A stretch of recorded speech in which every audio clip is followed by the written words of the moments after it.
So this is, see, these people worked day and night. You know, in a wintry nights, nobody ever thought that these people are really doing any work.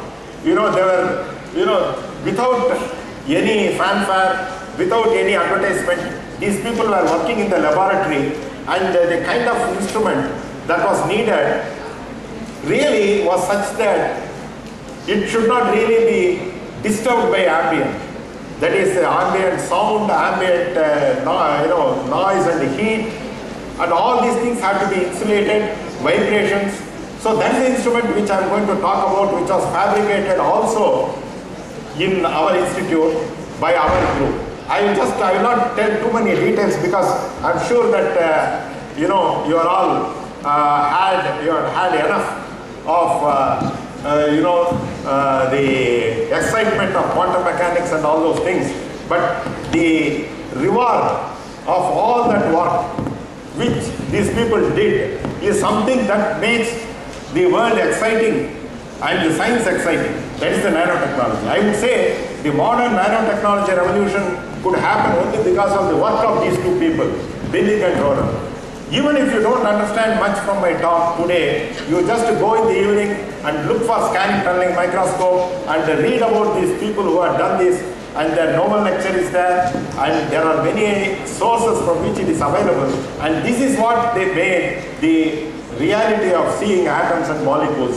And what I show by the side IBM is nothing but the atoms of xenon, which are actually positioned. Well, there was a question about the positioning of atoms. So this is the atoms of xenon, which have been positioned on surface of copper.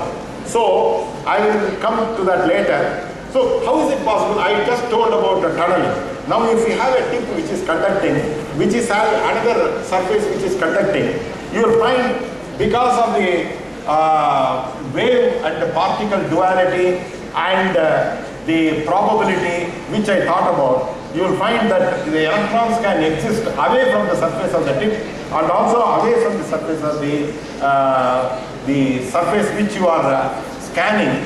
And you will find when these two electrons which are away from their surface overlap, there is an electron cloud which is developed. Even if the tip, there is a very, very sharp tip, and even if the tip doesn't touch the surface, you will find the electrons are overlapped.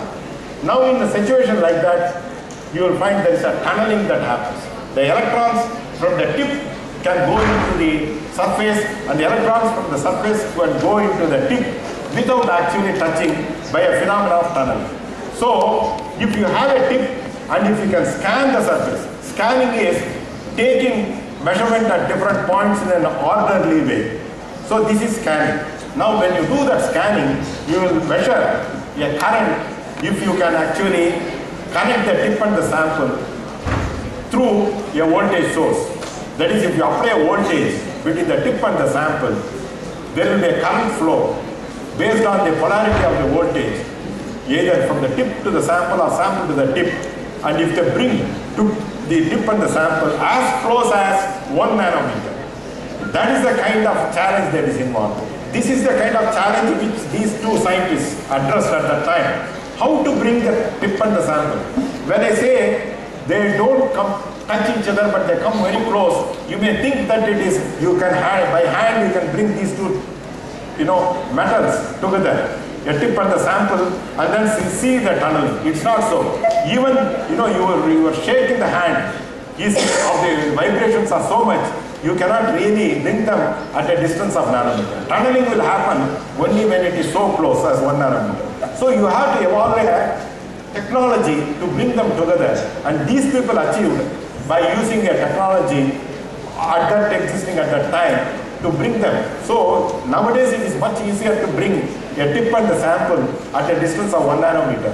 But when it was done some 20 years back, in the early 80s, 1980s, it was not so easy. So that is what is to be appreciated, and that's what brought them the Nobel Prize in 1986. Now when I said the electron density, the electrons, the density, probability density, decays exponentially with the distance. That means when you have a tip and the sample at a distance of 1 nanometer, you will find near the surface the electron density will be high, but it will be decaying exponentially.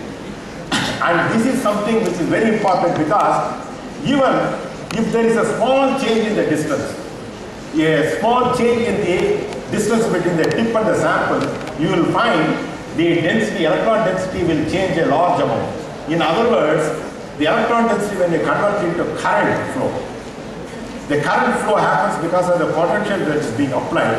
You will find there is a large change in the current for a small change in the distance of separation. And this is the crux of such charge microscopy.